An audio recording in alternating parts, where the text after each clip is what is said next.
di sebuah desa kecil yang asri di lereng pegunungan, Jawa Tengah. Hiduplah sepasang suami istri muda bernama Pak Budi dan Bu Rini.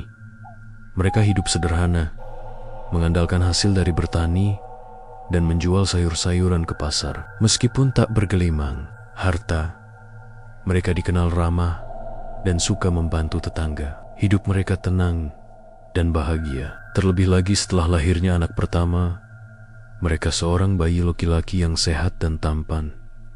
Kebahagiaan itu membuat Pak Budi ingin memberi nama terbaik untuk putranya. Ia merasa ini saat yang tepat untuk memberi anaknya nama yang besar, nama yang bisa membuat anaknya kelak jadi orang penting. Ia pun mulai menkari-kari nama dari buku cerita wayang, hingga bertanya pada tokoh-tokoh tua di desa, kalau namanya aku beri Arjuna Mahendra Wijaya Kusuma, pasti dia jadi pemimpin besar. Gumam Pak Budi sambil tersenyum membayangkan masa depan anaknya.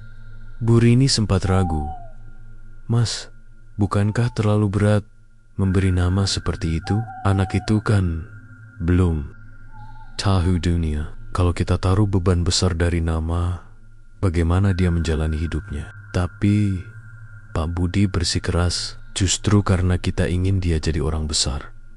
Nama itu doarin, harus tinggi sekalian. Akhirnya bayi itu diberi nama lengkap Arjuna Mahendra Wijaya Kusuma dan dipanggil Juna untuk sehari-hari. Awalnya semua berjalan baik-baik saja. Juna tumbuh sehat dan cerdas, tapi sejak kecil, entah mengapa, hidupnya terasa berat. Saat mulai belajar berjalan, ia sering terjatuh dan terlambat bisa berjalan dibanding anak-anak seumurannya. Ketika mulai sekolah, ia cepat paham pelajaran, tapi seringkali sakit-sakitan dan tidak bisa ikut ujian. Setiap kali ada perlombaan, ia hampir menang, tapi selalu gagal di akhir. Seolah-olah selalu ada yang menahannya dari bersinar. Sepenuhnya, orang-orang mulai berbisik-bisik. Namanya terlalu tinggi. Juna itu anak baik, tapi hidupnya berat ya. Dulu ada juga yang namain anaknya pakai nama raja, akhirnya hidupnya Pak Budi mulai merasa bersalah, tapi ia tetap menyangkal itu cuma kebetulan. Masa nama bisa bikin hidup susah. Namun tahun demi tahun berlalu, dan Juna tampak terus berjuang. Saat remaja, ia harus putus sekolah karena harus membantu orang tuanya di ladang. Ia pintar, tapi takdir seperti tak memberinya kesempatan. Kadang ia merenung sendirian di tepi sawah, menatap langit yang seolah luas tapi jauh dijangkau. Kenapa hidupku seperti ini ya? Aku merasa punya kemampuan, tapi selalu tertahan, gumamnya dalam hati. Pada suatu malam, Juna bermimpi bertemu seorang kakek tua berjubah putih. Dalam mimpi itu, sang kakek menatapnya liket-liket, lalu berkata dengan suara berat tapi lembut, "Nak, nama adalah amanah. Jika terlalu besar dan tidak kau pahami maknanya, maka ia bisa jadi beban. Kamu bukan salah, tapi kamu menanggung harapan yang bukan kamu minta." Juna terbangun dengan keringat dingin. Keesokan harinya, ia mendatangi seorang sesepuh desa, Mbah Sastro, yang dikenal bijak dan paham tentang filosofi Jawa. Ia menceritakan mimpinya dan juga tentang kehidupannya yang terasa selalu berat. Mbah Sastro mengangguk perlahan. "Kamu tahu Juna, di Jawa, nama itu bukan sekadar panggilan. Ia doa, iya, tapi juga bisa jadi beban. Apalagi jika tidak sesuai dengan kapasitas jiwa si anak. Nama besar bisa membuat semesta menagih pembuktian. Jika tak kuat, hidupmu bisa terasa seperti mendaki gunung tanpa henti." Juna terdiam. Ia merasa kalimat itu seperti menjelaskan seluruh hidupnya. Lalu, apa yang harus saya lakukan? Bah, belajarlah mengenal dirimu. Jangan sibuk menjadi seperti yang diminta oleh nama. Jadi saja dirimu sendiri, dan biarkan dirimu tumbuh sesuai akar yang kamu punya. Kalau kau sudah kuat, nama itu akan jadi cahaya. Tapi jika belum, jangan ragu merendah. Tak semua orang harus jadi Mahendra Wijaya Kusuma. Kadang cukup jadi Juna, itu sudah mulia. Dan hari itu menjadi titik balik dalam hidup Juna. Ia mulai melepas ambisi yang tidak ia mengerti. Ia belajar ikhlas dan membangun hidupnya. Tengen meski sederhana, langkahnya mulai terasa ringan. Bab ini belum berakhir, tapi dari sinilah semuanya bermula. Beberapa tahun berlalu sejak pertemuan Juna dengan Mbah Sastro. Sejak hari itu, hidupnya perlahan berubah. Ia memang tak langsung kaya atau terkenal, tapi beban di hatinya berkurang. Ia berhenti membandingkan dirinya dengan orang lain dan mulai menerima hidup apa adanya. Bagi Juna, itu adalah kemerdekaan yang sesungguhnya. Setiap pagi, ia membantu ibunya menanam sayur, menyiram kebun, lalu mengantar hasil panen ke pasar desa. Sore harinya, ia mengajar anak-anak mengaji di langgar kecil di Yujeng Daisa, warisan dari almarhum kakeknya. Walau tak bergelar ustadz, anak-anak menyukainya karena ia sabar, ringan tangan, dan selalu membawa cerita-cerita kehidupan yang menenangkan. Namun, satu hal masih mengganggu hatinya. Nama panjangnya di KTP, ijazah, dan semua dokumen tertulis jelas Arjuna Mahendra Wijaya Kusuma. Nama itu terasa asing bagi dirinya yang sekarang. Ia lebih merasa sebagai Juna, orang biasa dengan hidup sederhana dan hati yang terus berusaha ikhlas. Suatu malam, Juna duduk sendirian di langgar setelah anak-anak pulang. Angin berembus pelan, dan suara jangkrik menemani malam. Ia langit sambil memegang Al-Quran kecil milik almarhum kakeknya. "Apakah aku salah kalau ingin mengganti namaku?" bisiknya pelan. Tak lama kemudian, datanglah Pak Darto, salah satu tokoh tua di desa, yang sering memerhatikan Juna dari jauh. Ia duduk di sebelah Juna dan menghela napas. "Kulihat kau mulai bersinar dari dalam, Jun." "Saya masih belajar, Pak Darto. Tapi ada satu yang mengganjal." "Nama saya." Pak Darto tersenyum. "Ah, nama ya? Itu perkara yang tak semua orang pahami. Dulu, kakekmu juga sempat merasa begitu.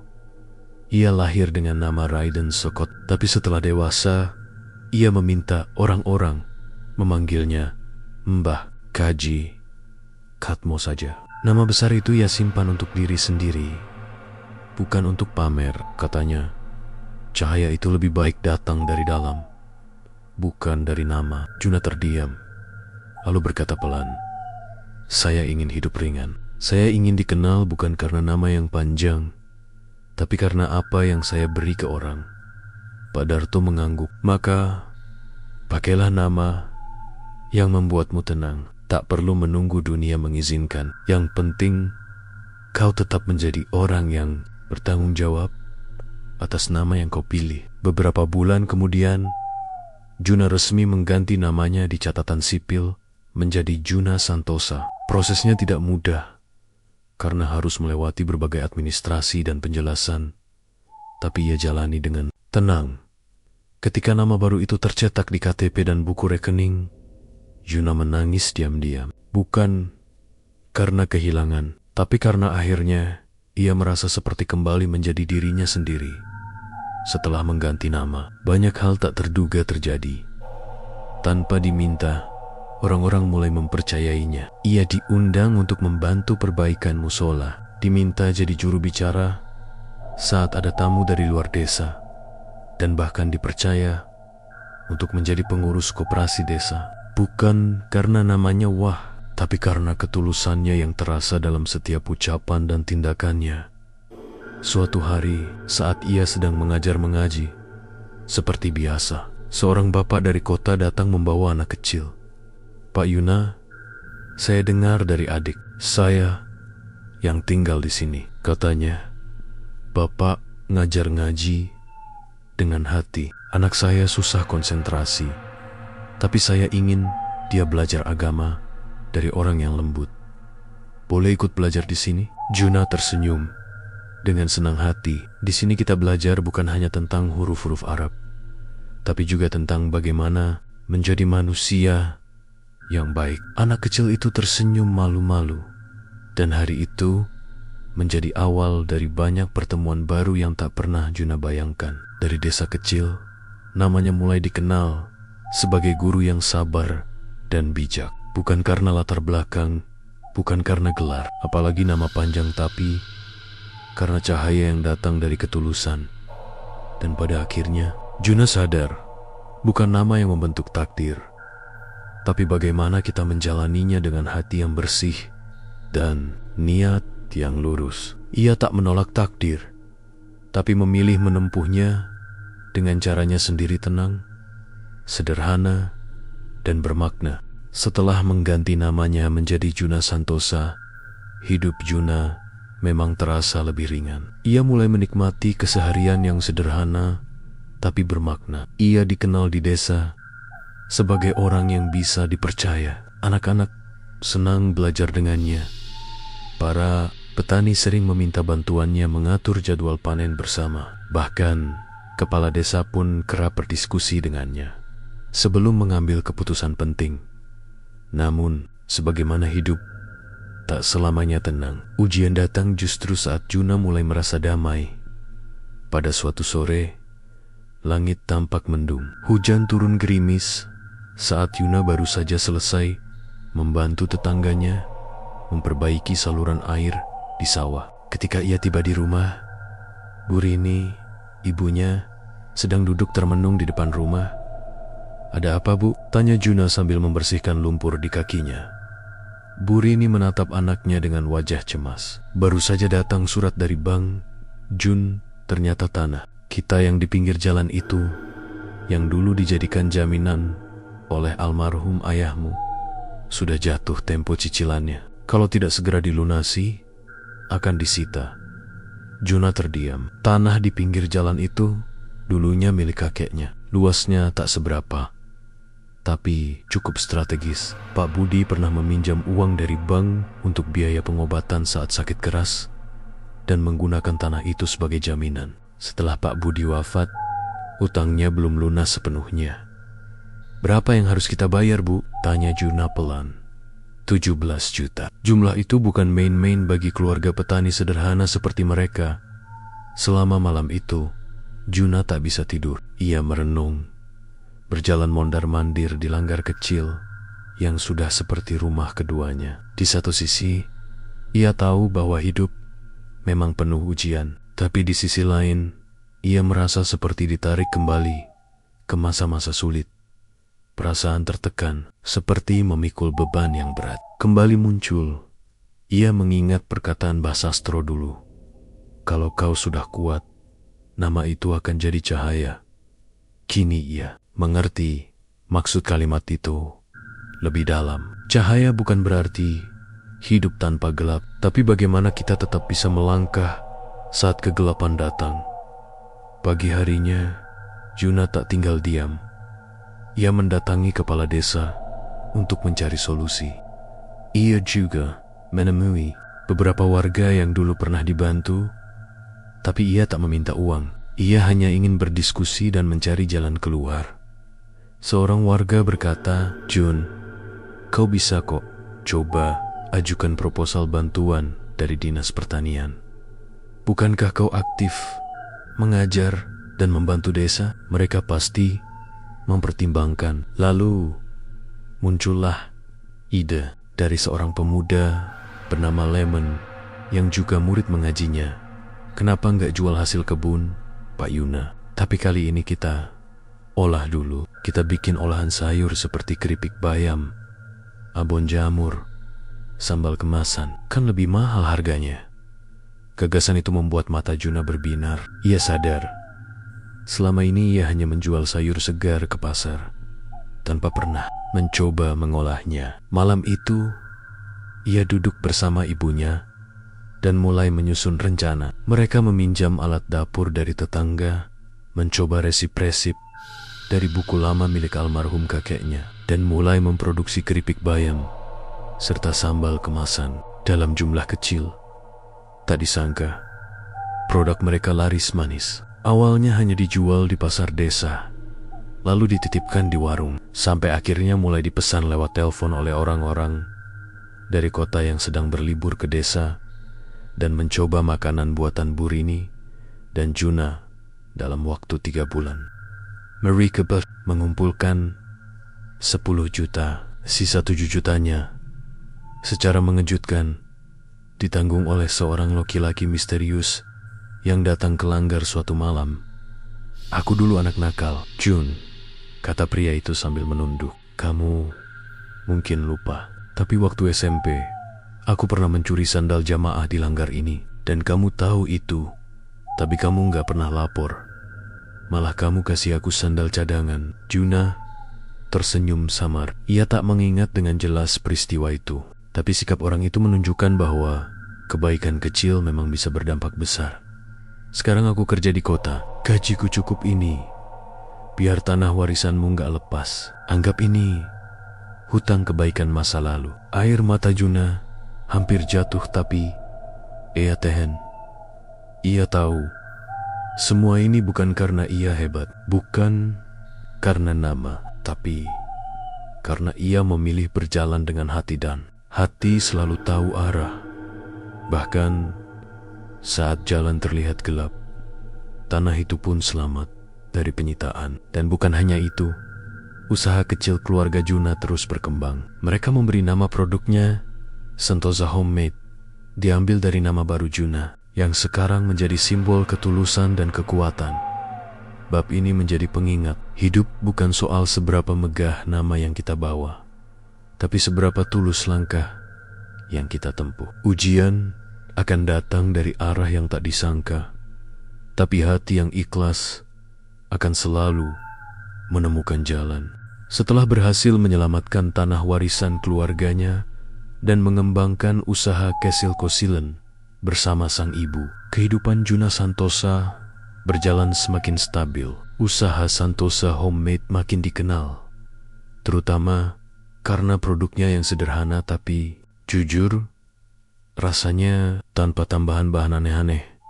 Sambal buatan Burini tetap pedasnya pas, dan keripik bayam buatan Juna sendiri renyah sampai ke sore hari. Ia bahkan mulai menerima pesanan dari luar desa lewat media sosial yang dibantu oleh anak-anak muda di langgar.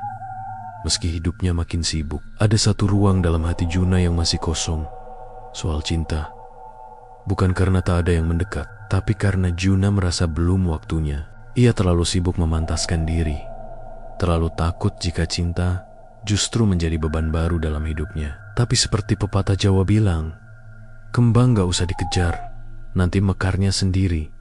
Kalau musimnya sudah tiba, musim itu pun akhirnya datang.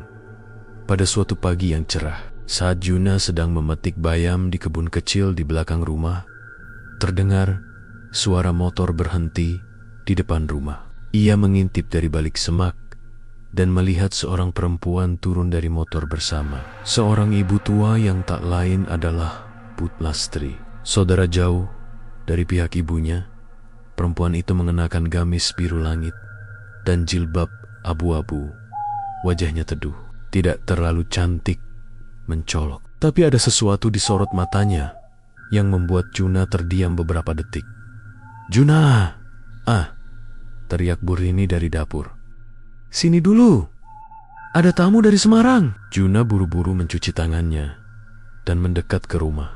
Setelah saling sapa dan mengobrol sebentar, barulah diketahui bahwa perempuan itu adalah keponakan Bu Lastri. Namanya Rara Nuraini, lulusan ilmu gizi yang baru saja menyelesaikan tugasnya sebagai relawan gizi anak di daerah perbatasan. Karena sedang cuti, ia memutuskan mengunjungi Bu Lastri di desa. Rara tidak banyak bicara saat itu, tapi ia sopan dan pandai mendengar. Ia ikut membantu Burini di dapur, bahkan memberi beberapa saran tentang pengemasan sambal agar lebih menarik dan sesuai standar kebersihan. Kalau botolnya ditutup pakai segel plastik dan diberi label tanggal kadaluarsa, insya Allah bisa masuk ke toko-toko modern, kata Rara sambil tersenyum. Juna yang mendengar itu dari balik pintu tersenyum sendiri Ia kagum. Ini bukan perempuan biasa. Pandai, sederhana, dan tak sungkan terjun langsung ke dapur. Selama beberapa hari, Rara tinggal di desa. Ia dan Juna mulai sering bertemu. Kadang Rara ikut melihat proses pembuatan keripik. Kadang mereka ngobrol di langgar setelah anak-anak mengaji, atau sekadar bertukar cerita soal kehidupan masing-masing. Obrolan mereka tak pernah berat, tapi selalu bermakna. Rara bercerita tentang anak Kanok di perbatasan yang kekurangan gizi, tentang bagaimana ia harus naik motor belasan kilometer hanya untuk membagikan susu dan vitamin. Sementara Juna bercerita tentang bagaimana ia dulu merasa tak cukup karena nama yang terlalu besar, dan bagaimana ia belajar menjadi dirinya sendiri. Kamu tahu, Ra, kata Juna suatu sore, dulu aku merasa hidup ini seperti beban. Tapi sekarang aku belajar bahwa hidup itu bukan tentang mengangkat semua hal, tapi memilih mana yang harus dipikul dan mana yang bisa dilepaskan. Rara hanya tersenyum sambil menatap langit yang mulai memerah senja. Mungkin itu sebabnya aku nyaman ngobrol sama kamu. Tenang, nggak terburu-buru. Hari-hari berlalu dan rasa itu tumbuh perlahan seperti benih yang disiram setiap pagi. Tak terlihat tapi nyata. Juna mulai merasa ingin lebih tahu tentang Rara. Ia bertanya-tanya, apakah perempuan itu juga merasakan hal yang sama? Tapi Juna bukan tipe yang terburu-buru. Ia tahu cinta sejati tak harus dikejar dengan nafsu. Ia percaya jika memang jodoh, Tuhan akan menyatukan dengan karunia sendiri. Sampai akhirnya Rara harus kembali ke Semarang. Ia pamit pada Bu Rini dan Juna dengan senyum yang agak berat. Saya pamit dulu. Ya Bu, Juna, terima kasih banyak sudah bantu selama saya di sini. Yuna menatapnya dengan pandangan yang lebih lama dari biasanya, tapi tetap hanya mengangguk sambil berkata hoti-hoti di jalan. Jangan lupa kabar-kabarin. Setelah kepergian Rara, hari-hari Yuna terasa lebih sepi. Langit tetap biru, ladang tetap hijau, tapi ada satu ruang yang terasa kosong. Ia tak tahu apakah ia harus mengungkapkan perasaannya atau cukup menyimpannya saja. Namun satu hal yang pasti, Rara telah meninggalkan jejak yang dalam di hatinya. Dan di sanalah bab ini berakhir dengan benih cinta yang belum mekar, tapi telah tumbuh dengan akar yang kuat. Karena Juna tahu, cinta sejati bukan tentang seberapa cepat kita mendekat, tapi seberapa dalam kita saling mengerti. Beberapa minggu setelah kepergian Rara Nuraini, suasana di rumah Juna kembali seperti biasa. Ladang tetap hijau, langgar tetap ramai oleh anak-anak, dan dapur Bu Rini terus mengepul untuk memenuhi pesanan sambal dan keripik tapi dalam hoti. Juna, ada yang tak lagi sama. Pikirannya sering melayang. Kadang saat menggoreng keripik, ia membayangkan tawa Rara yang ringan tapi hangat. Saat menyiram sayur di kebun, ia teringat obrolan mereka tentang kehidupan, perjuangan, dan makna menjadi orang biasa. Rara memang sudah kembali ke Semarang, tapi seolah hatinya tertinggal di desa kecil itu. Setiap malam, Juna berdoa dengan lebih sungguh. Ia tak meminta agar Rara menjadi miliknya, tapi memohon agar diberi petunjuk. Apakah ini cinta yang harus diperjuangkan atau cukup dikenang? Suatu sore, Juna memberanikan diri menelepon Rara. Suaranya gemetar, tapi ia berusaha terdengar biasa. Halo, assalamualaikum Ra. Gimana kabar di Semarang? Rara menjawab ramah. Mereka berbicara panjang lebar, membahas banyak hal, dari kerjaan, cuaca, sampai kerinduan pada sambal buatan Bu Rini. Lalu, Juna menahan napas dan mengucapkan kalimat yang sudah ia simpan lama. Ra, aku gak mau berputar-putar. Aku merasa tenang saat bersamamu. Gak banyak orang yang bisa buat aku merasa seperti itu. Kalau kamu berkenan, aku ingin silaturahmi ke keluargamu, menyampaikan niat baik, sunyi, Beberapa detik yang terasa seperti sahabat. Lalu Rara menjawab pelan, "Jun, aku terharu. Tapi aku harus jujur, keluargaku bukan keluarga yang gampang soal pasangan. Mereka punya harapan. Dan mungkin kamu akan merasa tertekan." Mengangguk. "Meski tak terlihat, aku tidak sempurna, Ra. Tapi aku akan datang sebagai diri sendiri. Kalau memang bukan jalannya, setidaknya aku sudah mencoba dengan niat baik." Rara tak memberi janji, hanya berkata, "Datanglah Jun, kita lihat nanti." 2 minggu kemudian, Juna pergi ke Semarang bersama Burini.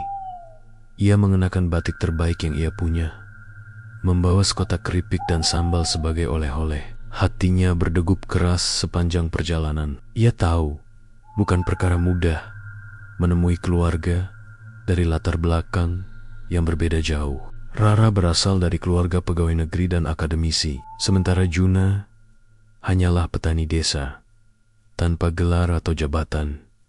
Rumah keluarga Rara cukup besar, rapi, dan terlihat sekali bahwa mereka hidup berkecukupan. Ayah Rara, Pak Hadi, adalah dosen di universitas negeri. Ibunya seorang pensiunan guru. Mereka menyambut Juna dan Burini dengan sopan, tapi formal. "Silakan duduk, Mas Juna," kata Pak Hadi sambil menatap tajam. "Kami sudah mendengar sedikit dari Rara." Obrolan dimulai dari perkenalan ringan, tapi lama-kelamaan suasana jadi tegang. Pak Hadi mulai bertanya soal latar belakang pendidikan Juna, pekerjaan tetapnya, dan bagaimana masa depan yang bisa ia tawarkan untuk Rara. Juna menjawab jujur, tenang, dan tidak mencoba mengangkat diri. Ia ceritakan tentang usaha kecilnya, aktivitas di desa, dan niat baiknya. Tapi di wajah Pak Hadi dan istrinya terlihat jelas keraguan. "Maaf, Mas Yuna," kata Pak Hadi akhirnya. "Kami tidak meremehkan pekerjaan petani, tapi anak kami didik dengan susah payah. Kami berharap ia bersama seseorang yang bisa sejalan secara wawasan dan cita-cita." Burini mencoba menengahi dengan berkata pelan, "Pak, kami bukan membawa banyak harta, tapi membawa niat baik dan keyakinan bahwa anak panjenengan bisa bahagia bersama anak saya." Namun, jawaban Pak Hadi tetap dingin. Hidup tidak cukup hanya dengan niat baik, Bu. Rara hanya bisa menunduk. Ia jelas berada dalam posisi sulit antara cinta dan bakti kepada orang tua. Perjalanan pulang ke desa dipenuhi keheningan. Burini mencoba menenangkan anaknya, tapi Juna tetap diam. Di wajahnya tidak ada amarah, hanya sorot lelah dan kecewa yang dalam. Sesampainya di rumah, Juna langsung masuk ke langgar dan duduk lama di sana. Malam itu, ia menangis dalam sujudnya pertama kali sejak ayahnya wafat. Tapi seperti air yang selalu mengalir, meski batu menghadang. Hati Juna perlahan pulih. Ia memilih tidak memaksa Rara atau keluarganya. Ia tetap berkomunikasi dengan Rara, tapi tidak lagi membahas soal lamaran. Ia hanya berkata, "Kalau memang kamu berjodoh denganku, Tuhan pasti buka jalan. Kalau tidak, aku ikhlas." Dan Rara, ia tetap menjadi sahabat dalam diam. Ia terus mendukung dari jauh, mendoakan diam-diam, meski hatinya juga terluka. Keduanya berjalan di jalan masing-masing dengan satu keyakinan. Cinta yang baik tak selalu harus memiliki, tapi harus saling mendoakan. Bab ini ditutup bukan dengan pernikahan, bukan pula dengan perpisahan mutlak, tapi dengan satu sikap paling kuat yang bisa dimiliki manusia: ikhlas. Beberapa minggu setelah kepergian Rara Nuraini, suasana di rumah Juna kembali seperti biasa. Ladang tetap hijau, langgar tetap ramai oleh anak-anak, dan dapur Burini terus mengepul untuk memenuhi pesanan sambal dan keripik tapi dalam hati. Juna, ada yang tak lagi sama. Pikirannya sering melayang. Kadang saat menggoreng keripik, ia membayangkan tawa Rara yang ringan tapi hangat. Saat menyiram sayur di kebun, ia teringat obrolan mereka tentang kehidupan, perjuangan, dan makna menjadi orang biasa. Rara memang sudah kembali ke Semarang, tapi seolah hatinya tertinggal di desa kecil itu. Setiap malam, Juna berdoa dengan lebih sungguh. Ia tak meminta agar Rara menjadi miliknya, tapi memohon agar diberi petunjuk. Apakah ini cinta yang harus diperjuangkan atau cukup dikenang? Suatu sore, Juna memberanikan diri menelepon Rara. Suaranya gemetar, tapi ia berusaha terdengar biasa. "Halo, assalamualaikum Ra. Gimana kabar di Semarang?" Rara menjawab ramah. Mereka berbicara panjang lebar, membahas banyak hal, dari kerjaan, cuaca, sampai kerinduan pada sambal buatan Burini. Lalu, Juna menahan napas dan mengucapkan kalimat yang sudah ia simpan lama. "Ra, aku gak mau berputar-putar. Aku merasa tenang saat bersamamu. Gak banyak orang yang bisa buat aku merasa seperti itu. Kalau kamu berkenan, aku ingin silaturahmi ke keluargamu, menyampaikan niat baik." Sunyi. Beberapa detik yang terasa seperti sahabat. Lalu Rara menjawab pelan, "Jun, aku terharu. Tapi aku harus jujur, keluargaku bukan keluarga yang gampang soal pasangan. Mereka punya harapan. Dan mungkin kamu akan merasa tertekan." Mengangguk. "Meski tak terlihat, aku tidak sempurna, Ra. Tapi aku akan datang sebagai diri sendiri. Kalau memang bukan jalannya, setidaknya aku sudah mencoba dengan niat baik." Rara tak memberi janji, hanya berkata, "Datanglah Jun, kita lihat nanti." 2 minggu kemudian, Juna pergi ke Semarang bersama Burini. Ia mengenakan batik terbaik yang ia punya, membawa sekotak keripik dan sambal sebagai oleh-oleh. Hatinya berdegup keras sepanjang perjalanan. Ia tahu, bukan perkara mudah menemui keluarga dari latar belakang yang berbeda jauh. Rara berasal dari keluarga pegawai negeri dan akademisi, sementara Juna hanyalah petani desa, tanpa gelar atau jabatan. Rumah keluarga Rara cukup besar, rapi, dan terlihat sekali bahwa mereka hidup berkecukupan. Ayah Rara, Pak Hadi, adalah dosen di universitas negeri. Ibunya seorang pensiunan guru. Mereka menyambut Juna dan Burini dengan sopan, tapi formal. "Silakan duduk, Mas Juna," kata Pak Hadi sambil menatap tajam. Kami sudah mendengar sedikit dari Rara. Obrolan dimulai dari perkenalan ringan, tapi lama-kelamaan suasana jadi tegang. Pak Hadi mulai bertanya soal latar belakang pendidikan Juna, pekerjaan tetapnya, dan bagaimana masa depan yang bisa ia tawarkan untuk Rara. Juna menjawab jujur, tenang, dan tidak mencoba mengangkat diri. Ia ceritakan tentang usaha kecilnya, aktivitas di desa, dan niat baiknya. Tapi di wajah Pak Hadi dan istrinya terlihat jelas keraguan. "Maaf, Mas Juna," kata Pak Hadi akhirnya. "Kami tidak meremehkan pekerjaan petani, tapi anak kami didik dengan susah payah. Kami berharap ia bersama seseorang yang bisa sejalan secara wawasan dan cita-cita." Burini mencoba menengahi dengan berkata pelan, "Pak, kami bukan membawa banyak harta, tapi membawa niat baik dan keyakinan bahwa anak panjenengan bisa bahagia bersama anak saya." Namun, jawaban Pak Hadi tetap dingin. "Hidup tidak cukup hanya dengan niat baik, Bu." Rara hanya bisa menunduk. Ia jelas berada dalam posisi sulit antara cinta dan bakti kepada orang tua. Perjalanan pulang ke desa dipenuhi keheningan. Burini mencoba menenangkan anaknya, tapi Juna tetap diam. Di wajahnya tidak ada amarah, hanya sorot lelah dan kecewa yang dalam.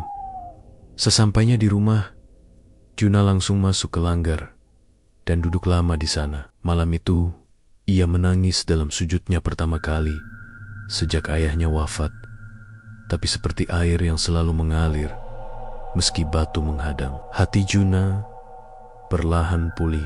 Ia memilih tidak memaksa Rara atau keluarganya. Ia tetap berkomunikasi dengan Rara, tapi tidak lagi membahas soal lamaran. Ia hanya berkata, "Kalau memang kamu berjodoh denganku, Tuhan pasti buka jalan. Kalau tidak, aku ikhlas." Dan Rara, ia tetap menjadi sahabat dalam diam. Ia terus mendukung dari jauh, mendoakan diam-diam, meski hatinya juga terluka. Keduanya berjalan di jalan masing-masing dengan satu keyakinan: cinta yang baik tak selalu harus memiliki, tapi harus saling mendoakan.